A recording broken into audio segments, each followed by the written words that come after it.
इंदौर में 7 दिनों से लापता चल रही 22 वर्षीय आयुषी तिवारी आखिरकार सुरक्षित लौट आई है। शुक्रवार सुबह वह अपने पति के साथ MIG थाने पहुंची, जहां पुलिस ने तुरंत उससे पूछताछ शुरू कर दी।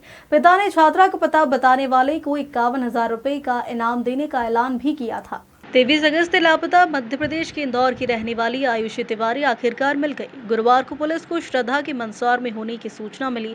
शुक्रवार को आयुषी तिवारी और उसका पति MIG थाने पहुंचे हैं, जहां पुलिस की टीम लगातार उनसे पूछताछ कर रही है।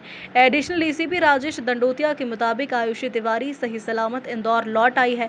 उसने मंदसौर में करण योगी नाम के युवक से शादी कर ली है। बता दें कि आयुषी की गुमशुदगी से उसके परिजन काफी परेशान थे। वहीं आयुषी के पिता ने उसकी जानकारी देने वालों को 51,000 रुपए का इनाम देने की घोषणा की थी।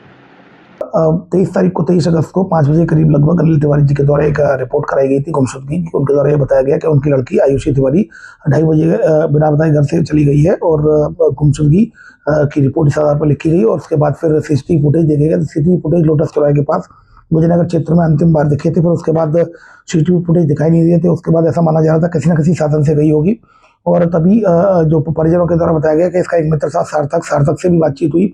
उसमें संदेह था उनको, तो सार्थक के संदेह होने पर इनके द्वारा सार्थक से पूछताछ की। सार्थक के द्वारा बताया गया 15 दिन से कोई बात नहीं हुई, झगड़ा होने की वजह से उसने उसको ब्लॉक कर दिया था। फिर उसके बाद लगातार टीमों की तरफ प्रयास किए जा रहे थे। तभी एक आज सुबह ये परिजनों को उसके द्वारा फोन किया गया। तो आज सुबह ये थाने पर MIG में आगे पेश हो गई। उसके द्वारा बताया गया स्टेटमेंट में कि वो यहाँ से रेलवे स्टेशन गई थी और रेलवे स्टेशन पर सार्थक ने मिलने बुलाया था, लेकिन सार्थक नहीं पहुंचा।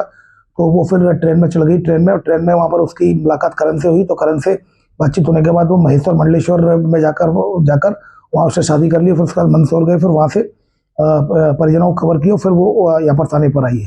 तो कुल मिलाकर अभी उसने शादी की बात एक्सेप्ट की है। करण नाम से करण भी है, करण से पूछताछ चल रही है। उसके भी स्टेटमेंट लिए जा रहे हैं, परिजनों के भी स्टेटमेंट लिए जा रहे हैं, उसके भी स्टेटमेंट लिए जा रहा है। फिलहाल लड़की बालिग है और ऐसी स्थिति में अभी तक की जो जांच चल रही है उसमें किसी प्रकार की कोई अपराध की पुष्टि नहीं होती है और ये जो स्टेटमेंट दिया है उसको वेरीफाई किया जा रहा है। जांच में ये एविडेंसेस भी कलेक्ट किए जाएंगे, शादी के भी फोटो वीडियो अगर उनके पास होंगे तो ये सब भी कलेक्ट किया जाएगा। देखिए ये बात उसने अपने स्टेटमेंट से बताई, लेकिन सारी चीजों को भी वेरीफाई किया जाए। Bureau report Indore.